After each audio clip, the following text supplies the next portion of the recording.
My name is Elena Ward, and I was 38 when my father made me turn in my airport badge in front of 46 people. My right hand was still locked in a black brace after a baggage tug crushed it. I had been back from surgery for 19 days. My father held out a cardboard box and said, "We cannot build the whole schedule around you." Then my younger sister walked into the briefing wearing my Navy supervisor jacket, with my name patch removed and her stitched over the holes. What neither of them knew was that the airport had already received a complaint about the new uniform contract they were about to win. My employee number was on that contract. So was a title I had never held, a signature I had never written, and a promise that I had designed every accessible uniform in their sample rack. If your family used your injury to remove you, then used your name to make money, tell me in the comments whether you would warn them first or let them explain it to the officials they tried to impress. I let them explain. 8 months later, my father repeated that same sentence in a terminal full of airline workers. This time, the schedule was not the thing that changed. I had worked at Bellwether Regional Airport outside Columbus for 14 years. I started at 24 as a gate runner for a ground services contractor called Northline Ramp. I carried late paperwork, found missing wheelchairs, tracked bags that had gone to Denver when their owners had gone to Dallas, and learned which managers disappeared when lightning shut down the ramp. My father, Martin Ward, was already a shift manager there. He got me the interview. He reminded me of that fact for the next 14 years. When I earned a lead badge, he said he had opened the door. When I became a supervisor, he said his name had helped. When I trained 63 new hires across 3 airlines, he told people I had inherited his way with crews. I did not argue. I was too busy working. The airport was one of the few places where my mind felt quiet. Every problem had a location, a clock, and a next action. A bag was missing. A belt was stopped. A passenger needed a chair. A storm cell was 11 miles out. You solved the thing in front of you, then moved. My younger sister, Camille, hated the ramp. She tried it for 6 weeks after college and quit because the wind ruined her hair and a passenger yelled at her over a stroller. 3 years later, she started Ward Workforce Solutions with our parents. It supplied temporary agents for hotel desks, convention centers, and airport customer service counters. Camille handled sales. My mother, Diane, handled payroll. My father brought airport contacts. I supplied money. That part started long before the company. When I was 26, Dad called after a night shift and told me my Aunt June was about to lose her alteration shop. June Bell was my mother's older sister. She had taught me to sew when I was 9, mostly because I was impatient, and she believed needles punished impatience faster than adults did. Her shop, Bell Alterations, sat in a narrow brick building 2 miles from the airport. Flight attendants brought her split seams. Hotel workers brought her jackets. Restaurant managers brought her aprons by the dozen. June could look at a person for 5 seconds and know where a uniform was pulling. When I was a teenager, I spent Saturdays in her back room labeling garment bags and sweeping thread from the floor. Then June and my mother stopped speaking. I never got a straight answer about why. Dad said June had fallen behind on the building. He said the bank was pressing her. He said she was too proud to ask me directly. I sent $900 that month. The next month, Dad said a boiler had failed. I sent $1,400. Then there were property taxes, a roof leak, an industrial machine, medical premiums, and a slow winter. The reasons changed. The request did not. For 11 years, I transferred money into an account my parents called the family reserve. Some months it was $600.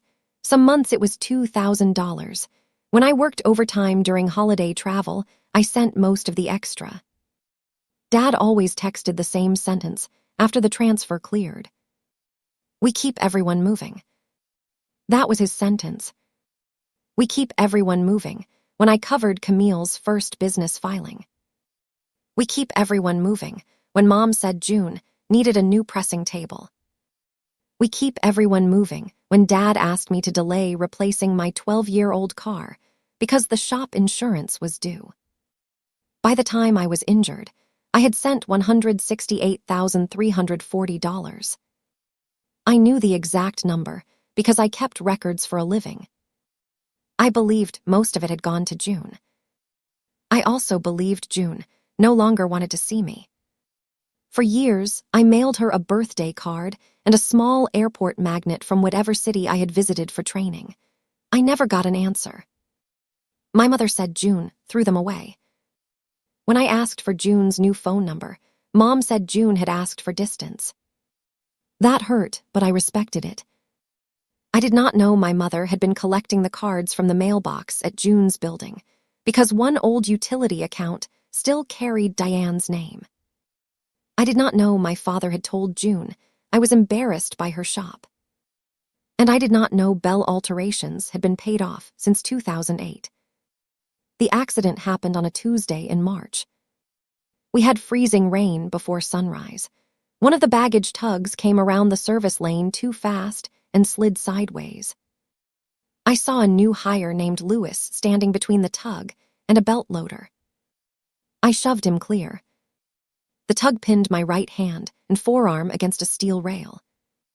There was no dramatic speech. There was pressure, a bright white pain, and Lewis shouting for someone to stop the engine even though it had already stopped.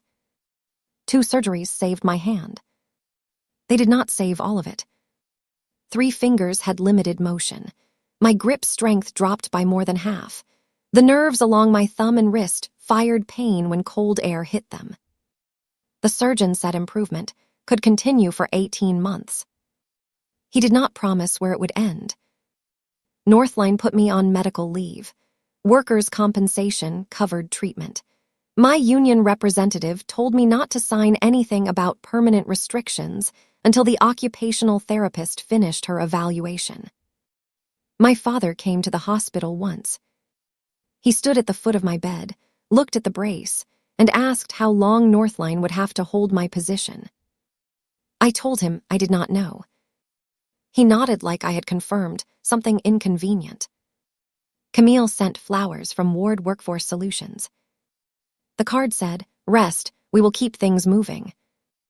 I threw the card away and kept the flowers because the flowers had done nothing wrong. I stayed with my parents after discharge because my apartment was on the 3rd floor and I could not fasten half my clothes, cook safely, or drive. For the first week, Mom cut my food and helped cover my brace in the shower. By the 2nd week, she started leaving apartment listings open on the kitchen counter. By the 3rd, Dad asked whether I had considered long-term disability. I told him my therapist expected me to return with temporary restrictions. He said the airport was not a rehabilitation center. That Friday, Northline held a mandatory operations briefing. My union representative had told me I could attend as an employee on leave. I wore black pants, a plain shirt, and the brace. When I reached the training room, my badge would not open the door. Dad opened it from inside. Everyone looked at my hand first. People try not to, which somehow makes it more obvious. Lewis stood near the back. His face changed when he saw me. I had not seen him since the accident. Dad did not let me sit. He said Northline was restructuring the morning operation. He said my medical uncertainty made planning difficult. He said Camille's staffing company would provide an interim accessibility coordinator and additional customer service agents. Then he asked for my badge. I told him Northline Human Resources had not ended my employment. He said he was not ending it. He was protecting the operation. "We cannot build the whole schedule around you." He held out the box. Inside were the contents of my desk. My radio clip. 2 notebooks. A mug Lewis had given me that said "Find the bag." And the old sewing gauge June gave me when I became a supervisor because she said every worker should carry one tool that reminded them to measure before cutting. Then Camille walked in wearing my jacket. It was a custom Navy supervisor jacket with a shorter hem so it would not catch on belt equipment. June had altered it 10 years earlier. My name patch was gone. Camille Ward had been stitched over the darker rectangle where Elena Ward used to be. Camille smiled like we were sharing a difficult family moment. "This is temporary," she said. I looked at Dad. He looked past me at the room. I could have shouted. I could have thrown the box. I could have made the reaction he was prepared to use as proof that I was unstable. Instead, I asked him one question. Who authorized her to wear an active Northline supervisor uniform? Dad's jaw tightened. He said I always made family help sound like a violation. Louis stepped forward. "She saved my hand," he said. His voice shook. Then he corrected himself. "She saved my life." Dad told him the briefing was not about the accident. That was the moment the room changed. Not enough to save my badge. Enough that people started watching him instead of me. I set the badge in his palm. I took the box with my left arm. Then I walked out before my hand started shaking where they could see it. My parents had put my suitcase beside the front door when I got back. Mom said Dad needed space. I asked how much space a 2,400 square foot house required. She started crying. I was too tired to comfort her. Camille arrived behind me and said her staffing launch was at a sensitive stage. She said I could not make Dad choose between family and 180 airport jobs. I told her Dad had already chosen. She folded her arms. "You have benefits, Elena. You have a claim. You always land on your feet." I looked at my brace. She looked away first. My checking account held $83. My next temporary disability payment was delayed because Northline had submitted the wrong job code. I could not drive. My suitcase had one wheel that locked every 6 feet. There was one address I still knew by memory. Bell Alterations. I took a bus. The front windows were dark when I arrived, but a light was on in the back. I knocked with my left hand. June opened the door wearing a tape measure around her neck and red reading glasses low on her nose. She was 71 and smaller than I remembered. She looked at the suitcase, then the brace, then my face. "Your mother said you did not want me contacting you," she said. I told her my mother had said the same thing about her. June closed her eyes. Not for long. June never wasted time on a reaction when there was work waiting. She opened the door wider. "Come inside," she said. "We can decide who lied after you eat." Her apartment was above the shop. She gave me the back bedroom and put a bowl of soup in front of me. Then she asked what happened. I told her about the accident. I told her about the badge. I told her I was sorry the money had not been enough to keep the shop from struggling. June set down her spoon.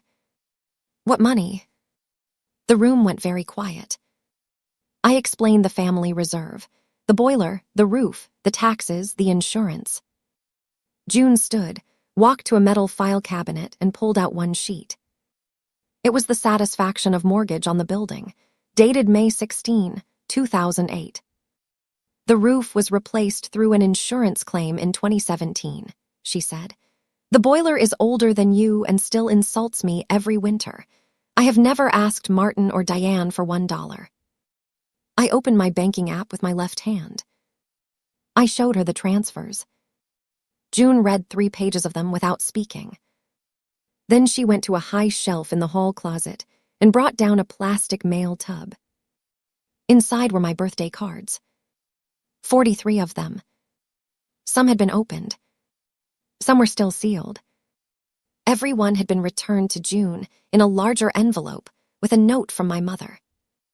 "Elena is traveling. Elena asked not to be contacted. Elena thinks the shop is holding her back." The last note was 6 months old. It said I was too busy with management to keep pretending we had anything in common.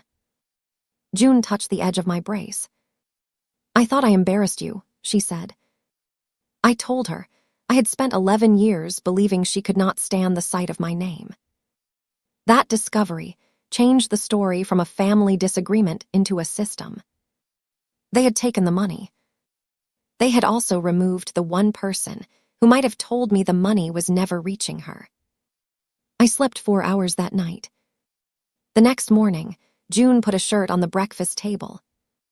It was one of mine.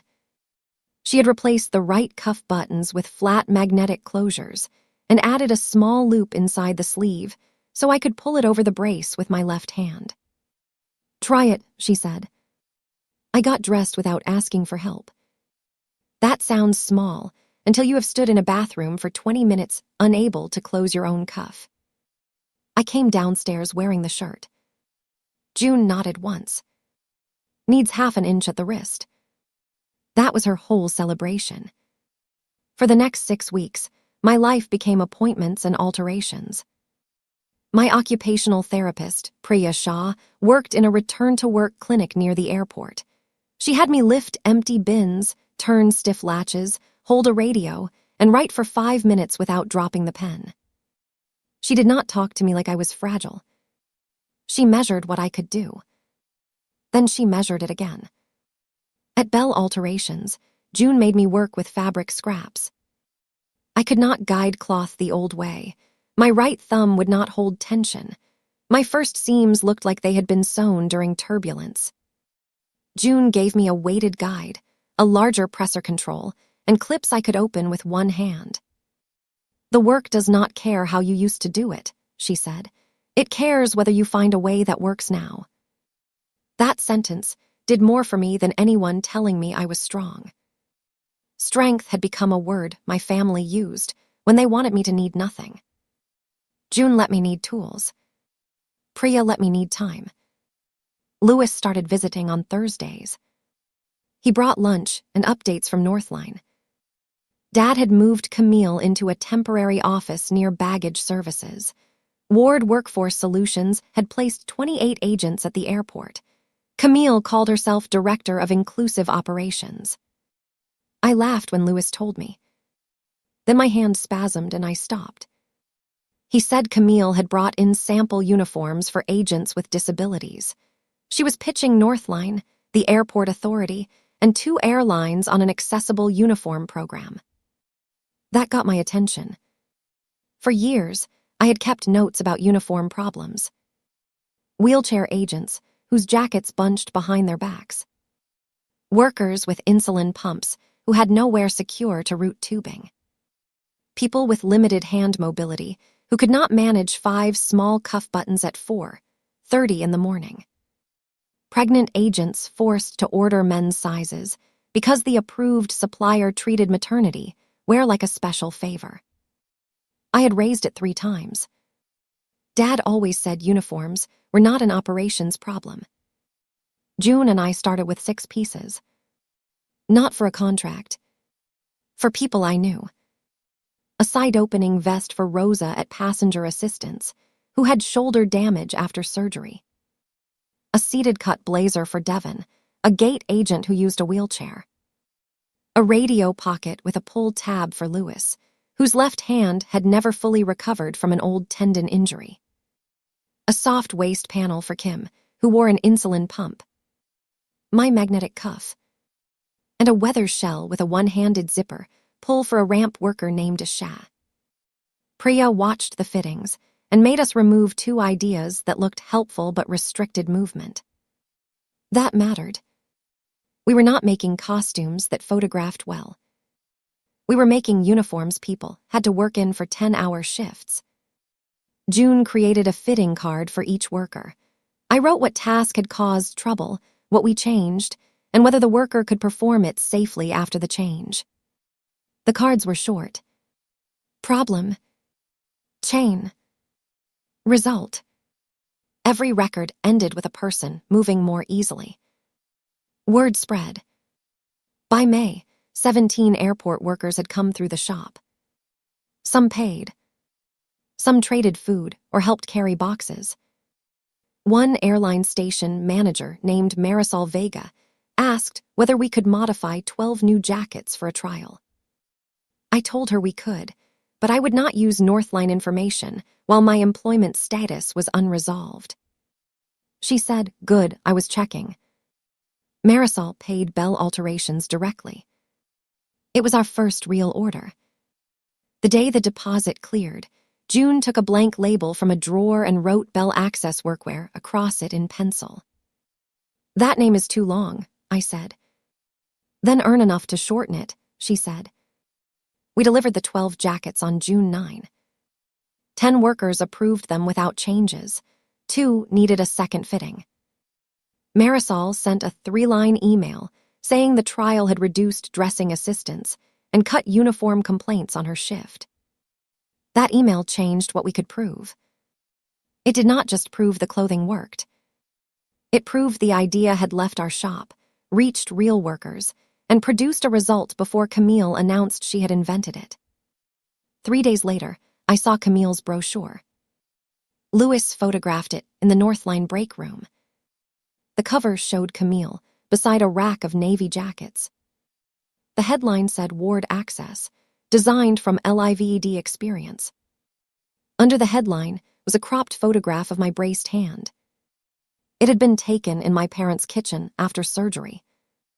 My face was cut out. The brochure said Ward Workforce Solutions had developed an airport uniform system under the direction of Injured Operations veteran Elena Ward. My name was in bold. Below it was a quote I had never given. "Losing function taught me how much dignity is hidden in a button." I stared at that sentence for a long time. It sounded almost like something a person would say if a marketing writer had never met a person. June read the brochure. "Did you approve this?" I said no. "Did you design those?" I looked closer. Camille's sample cuff used the same flat magnetic closure June had put on my first shirt. The radio pocket pull had the same triangular fold we had built for Lewis. Even the seated blazer used a curved side opening June had marked in blue pencil during Devon's fitting. There were small differences. They were not enough. I called Camille. It was the first family call I had made since leaving the house. She answered brightly, as if nothing had happened. I asked why my name and injury were in her brochure. She said Dad had told her I would be proud. I asked why her samples copied June's fittings. Her voice changed. "Accessible clothing is not something you own, Elena." I told her specific patterns and private fitting notes were not a family pantry. She sighed. "We keep everyone moving." There was Dad's sentence in her mouth. Then she said the airport needed a stable vendor, not a 71-year-old tailor and an injured employee with an open claim. I asked whether she had entered the airport contract using my employee number. She went silent for 2 seconds. Then she said I was making accusations while medicated. I had not taken prescription pain medicine in 7 weeks. She knew that. The call ended with her telling me to get well and let the adults protect what I had started. I wrote down every word. The next morning, my union representative called. Northline had filed a response to my return-to-work request. It claimed I had an undisclosed cognitive limitation that affected judgment. Attached was a statement from my father. He said I had become confused, suspicious, and fixated after the accident. He cited my allegation that Camille had stolen clothing designs as an example.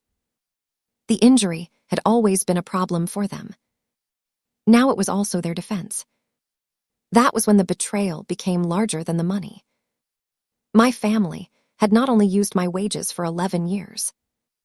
They were using my medical recovery to erase my credibility while using the same injury to sell a contract.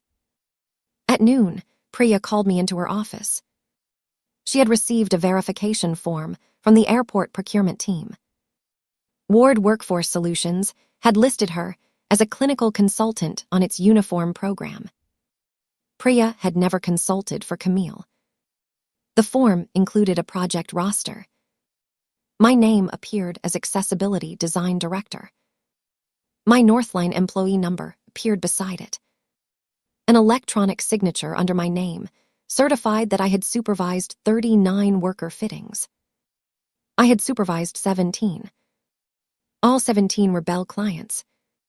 The other 22 names were unfamiliar. Priya turned her monitor toward me. "Did you sign this?"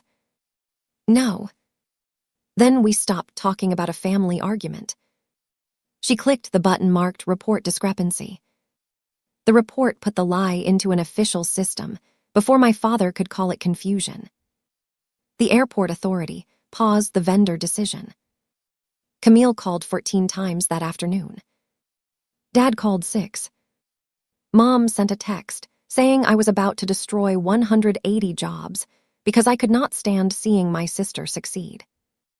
I did not answer. That was the moment I finally understood the difference between revenge and a boundary. Revenge would have been calling every worker and telling them what my family had done. A boundary was giving the right facts to the people whose names, jobs, and safety were being used. If that difference matters to you, share this story and subscribe before I tell you what the airport found next. The airport's supplier integrity officer was a woman named Taryn Cole. She did not ask me for my life story. She asked for 4 things: proof of my actual work, proof of how Ward obtained my name, proof that the copied garments came from Bell, and proof that the differences mattered to workers. That kept us out of the weeds. June brought the original paper patterns, but Taryn looked at them for less than a minute. The real proof was human. Devin rolled into the fitting room wearing our blazer. He reached both wheels cleanly without the jacket pulling under his arms. Then he put on Ward's sample. The back rose 6 inches and caught behind his shoulder. "I cannot work a gait in this," he said. Rosa showed how our side opening let her dress without lifting her injured arm. Ward's sample looked similar on the hanger, but the opening stopped too high. Rosa tried once, winced, and took it off. Lewis clipped his radio into our reinforced pull pocket. Then he showed Taryn the photograph in Ward's brochure. It was his torso. Camille had cropped out his face and changed the badge and the image. He had never agreed to be photographed for Ward. One by one, the copied clothing stopped being a design dispute and became what it really was. People had been used as scenery. Taryn asked June when she developed my magnetic cuff. June held up the first altered shirt. Inside the hem, she had written the date in laundry pencil. March 29. Camille's vendor file said Ward began design work on May 18. The next proof was not a long report. It was one old shirt, 6 fitting cards, and 3 workers saying, "That is my body. That is not her work." The airport expanded the review. That was when my money came back into the story. Ward Workforce Solutions had applied for a $310,000 operating line from Lakeshore Community Bank to scale the uniform contract. The bank application listed me as a 20% owner and technical director. It included a personal guarantee with an electronic signature under my name. The contact email was not mine. It was an address my mother controlled. Lakeshore's fraud manager called me at Bell Alterations and asked whether I had authorized a credit check 2 months earlier. I had not. She asked whether I had invested $168,340 in Ward Workforce Solutions over 11 years. I said I had sent that amount to my parents because they told me it was keeping June's shop open. There was a pause. Then she said, "The application describes those transfers as founder capital." I sat down. The same money had been given 3 stories. To me, it saved June's shop. To June, it did not exist. To the bank, it proved I was an investor in Camille's company. The fraud manager did not read transaction lines to me. She told me the conclusion. My transfers had paid Ward's first office lease, Camille's salary during its first year, and the deposit on a house my parents later put in Camille's name. My father's phrase had been accurate in one narrow way.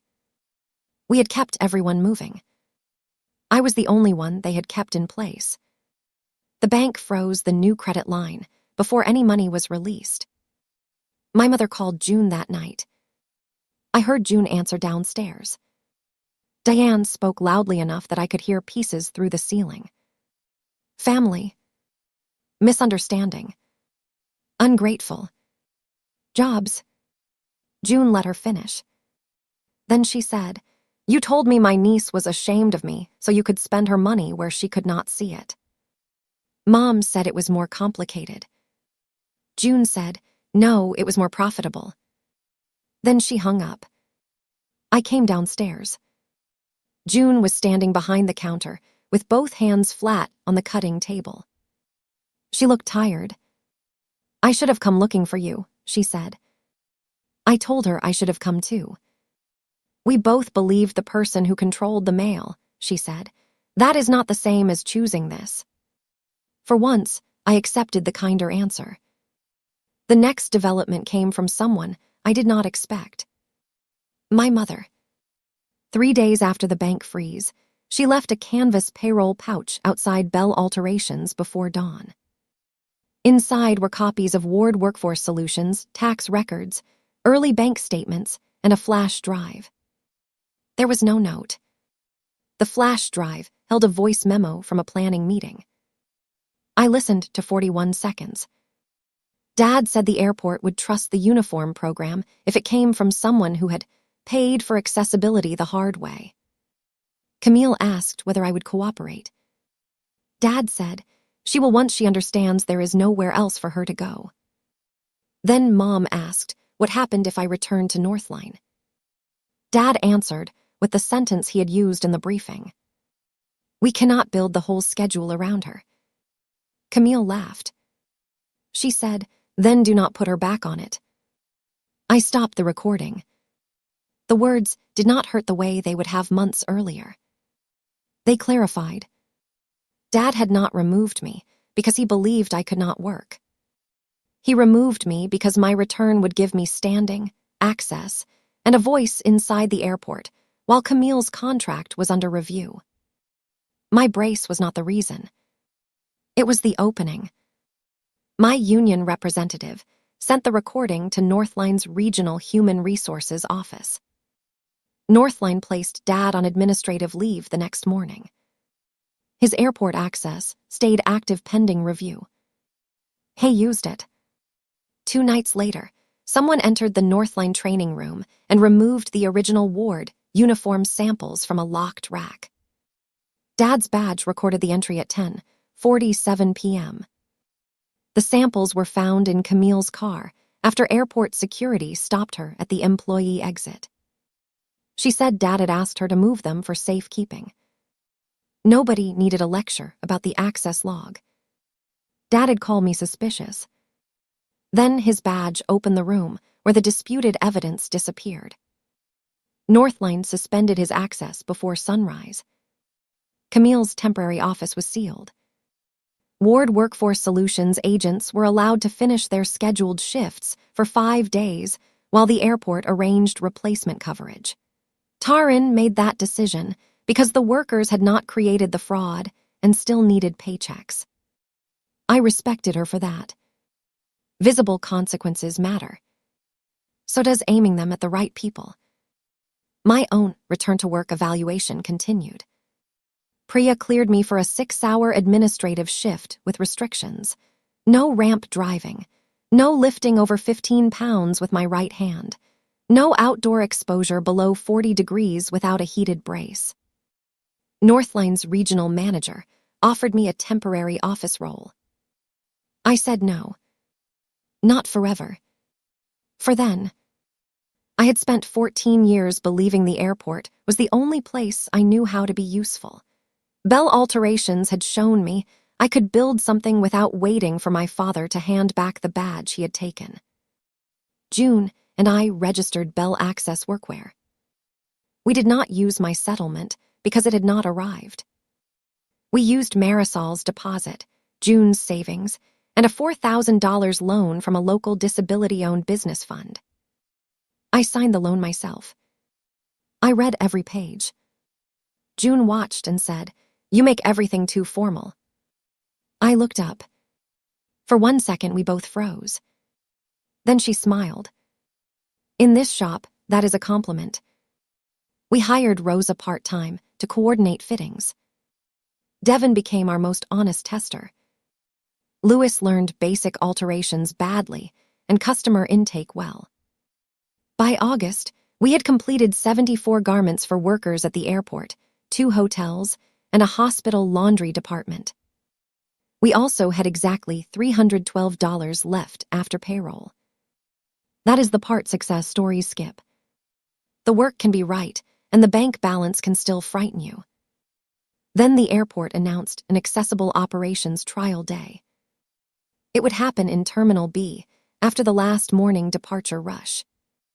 3 vendors would demonstrate uniforms, mobility equipment, and workstation changes.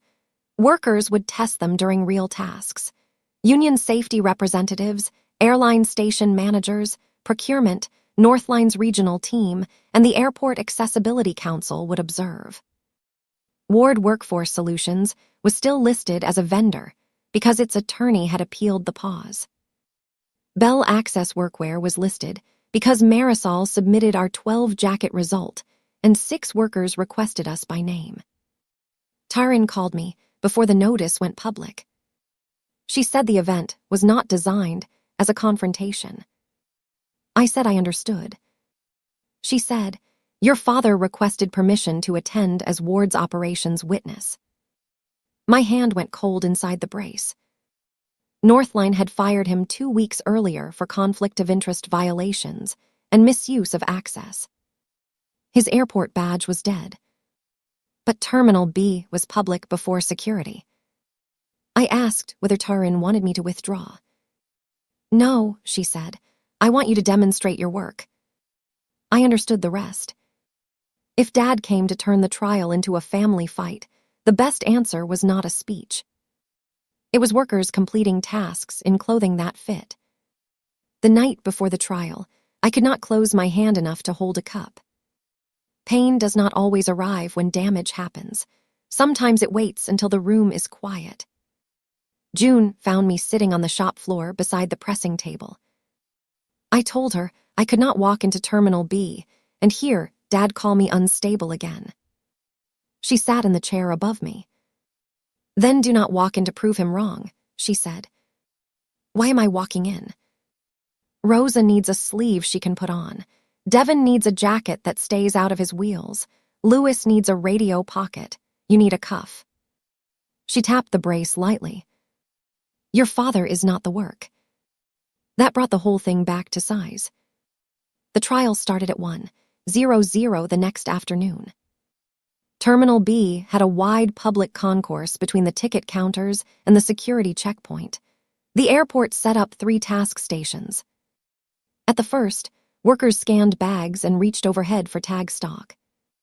At the second, they moved through a mock boarding process with radios, tablets, and document pockets. At the third, they loaded empty carry-on shells onto a waist-high belt. 92 people gathered around the marked area. Some were managers. Most were workers. That mattered to me.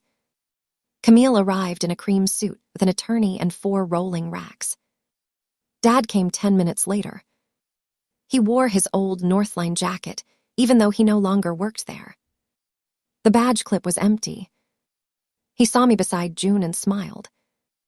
Not warmly. Like a man relieved the target had shown up. "Elena," he said, "still building the whole day around yourself." There was his sentence, adjusted for the room. I did not answer. Rosa needed help laying outfitting cards. The trial began with a vendor that made powered bag lift devices. Then Ward Workforce Solutions presented. Camille spoke well. I will give her that. She talked about dignity, inclusion, and listening to lived experience. Behind her, models wore Navy uniforms that looked clean from 20 feet away. Dad stood near the airport council, as if he still represented Northline. Camille introduced him as a 22-year operations leader. Then she said Ward's program had begun after our family supported my sister Elena through a devastating workplace injury. I heard June breathe in beside me. Camille pointed toward me. Elena is here today, and although recovery has made participation difficult for her, her experience remains the heart of our work. That was the move. She was using my presence as consent, and my silence as incapacity. Camille asked one of her models to perform the radio and tablet task. The woman reached for the radio pull.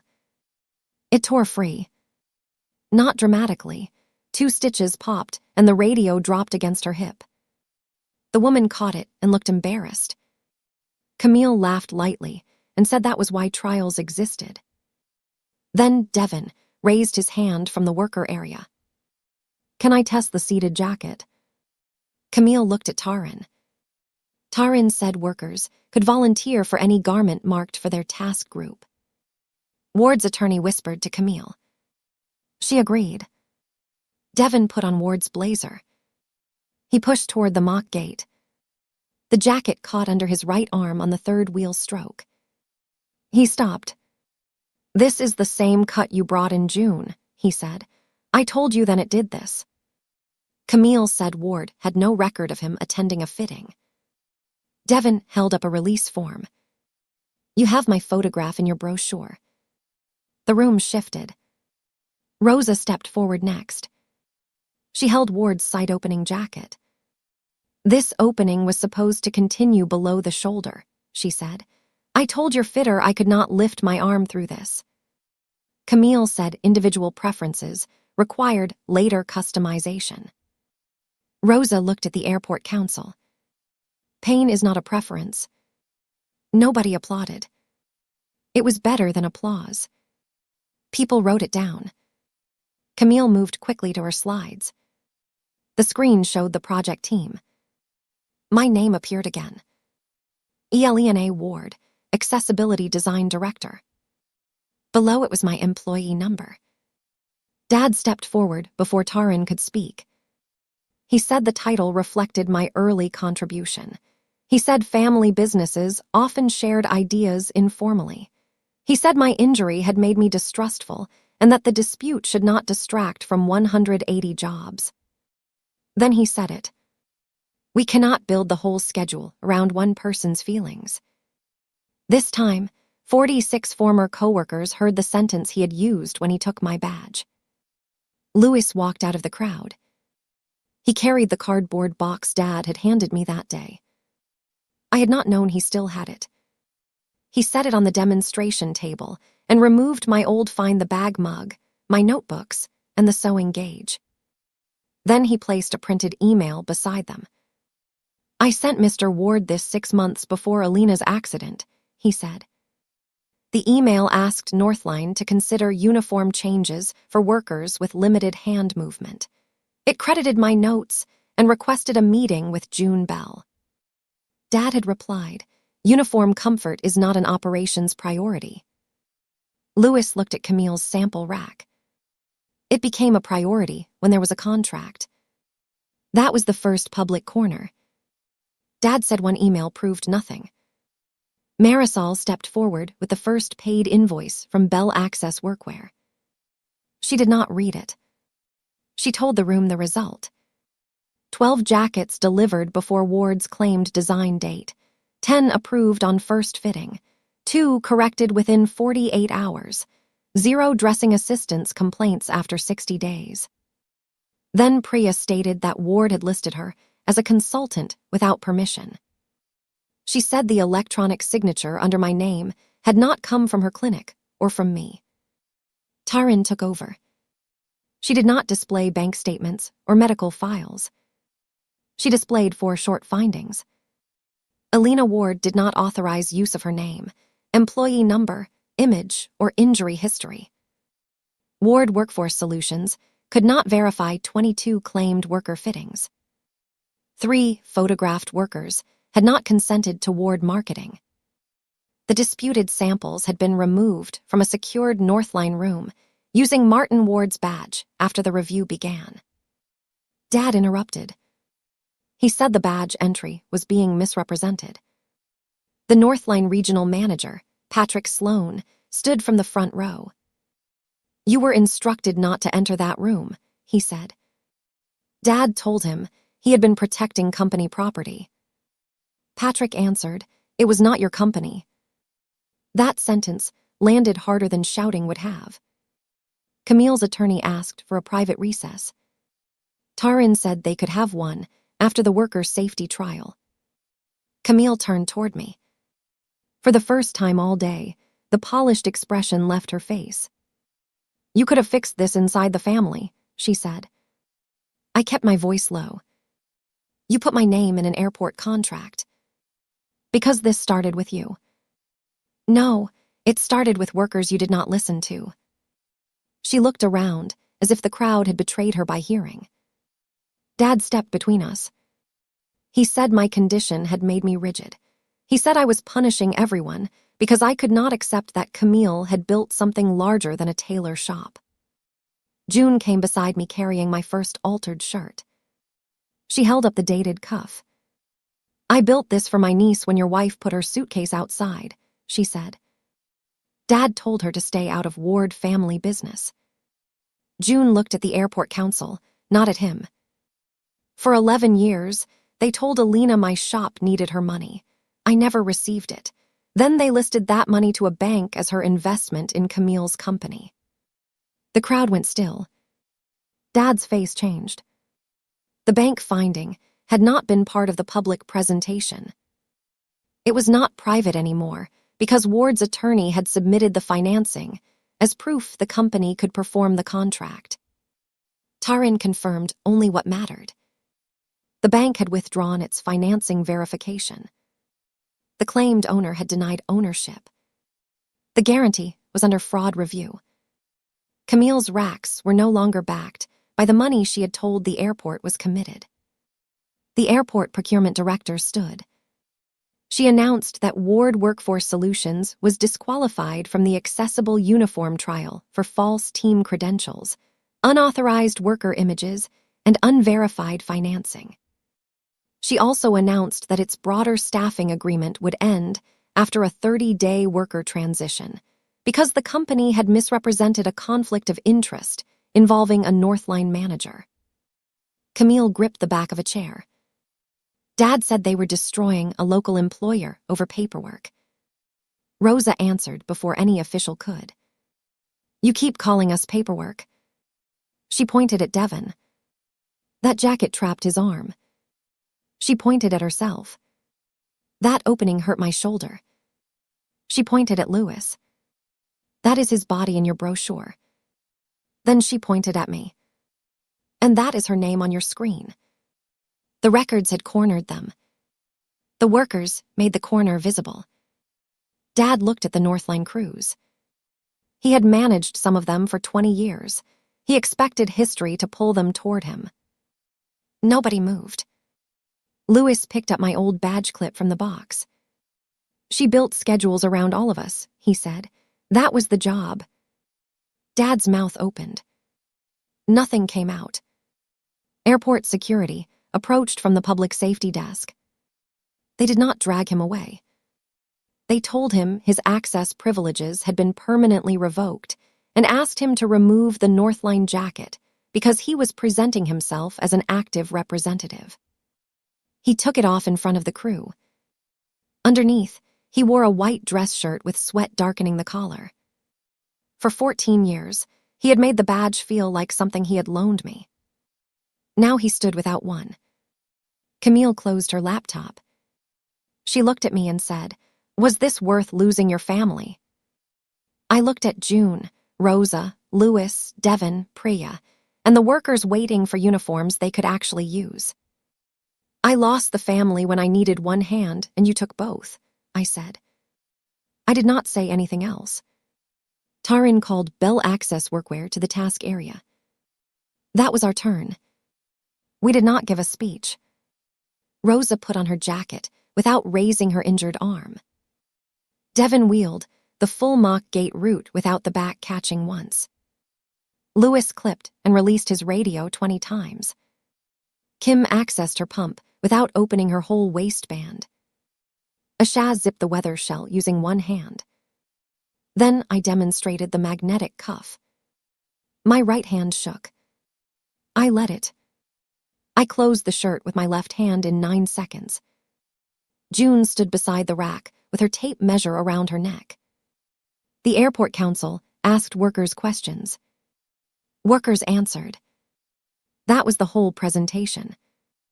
Bell Access Workwear did not receive the full contract that day.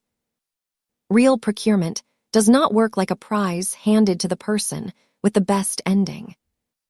We received a 90-day paid corrective trial for 74 uniforms across 2 airlines and Northline's passenger assistance team. An independent purchasing cooperative handled the order so no one could claim the airport had rewarded a family dispute. The value was $86,700. It was enough to cover materials, pay 4 people, and keep the lights on. It was also more honest money than the $168,340 I had sent into the family reserve. The consequences continued after the terminal emptied. Lakeshore Community Bank removed my name from every Ward account and sent me a written identity clearance letter. The unauthorized credit inquiry was deleted. The guarantee was referred for investigation. Northline corrected my personnel file. Dad's statement about cognitive impairment was removed. My injury remained in the record only where it belonged, under restrictions and accommodation. Ward Workforce Solutions lost the airport staffing agreement. Camille kept the company open for a while with hotel placements, but without the airport contract and bank line, she had to close the new office and sell the house my transfers had helped fund. My mother entered a repayment agreement through mediation. Dad refused. He sent me one email. The subject line said family. The message said he had done what was necessary to keep everyone moving. I read it once. Then I filed it with the identity case and did not answer. My workers' compensation claim settled the following spring. I used part of it to install an automatic front door at Bell Access Workwear, lower one fitting platform, and buy 2 machines with hand controls I could operate safely. I did not give the rest to anyone. That was new for me. The 90-day trial became a 1-year contract after worker complaints dropped and replacement requests fell. We hired 5 people. 3 had disabilities. 2 did not. June said the shop needed a mix because no business should turn people into a marketing category. She was right. I returned to the airport often, but never under my father's supervision. My old Northline badge was not reactivated. I chose a supplier badge with Bell Access Workwear printed across the front. The first time I wore it, Lewis saluted me with a roll of baggage tags. I told him to stop before someone reported both of us. He laughed. So did I. The practical result arrived 14 months after Dad took my badge. It was a payment confirmation for our 74th uniform, followed by the bank's final identity clearance letter. I printed both. One proved my name, no longer guaranteed my sister's debt.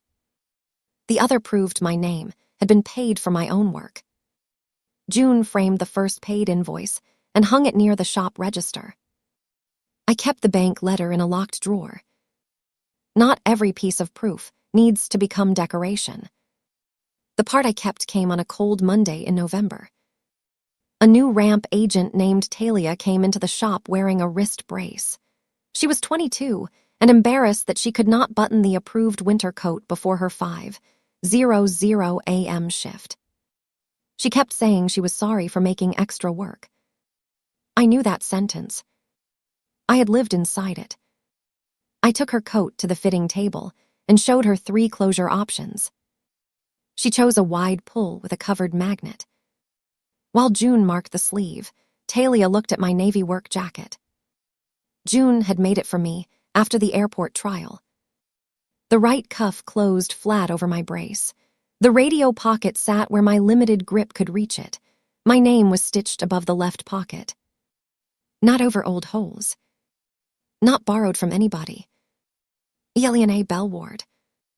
I had added June's name between mine because she had opened the door when I arrived with $83 and 1 working hand. Talia asked where she could buy a jacket like it. I told her we would measure 1. She started apologizing again. I stopped her. We build the schedule around the people doing the work, I said. Then I took out June's old sewing gauge, measured the cuff, and wrote Talia's name on a clean fitting card. Problem. Chain.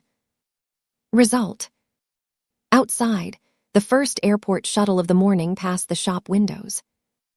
Inside, Talia closed her new cuff by herself. That was the result.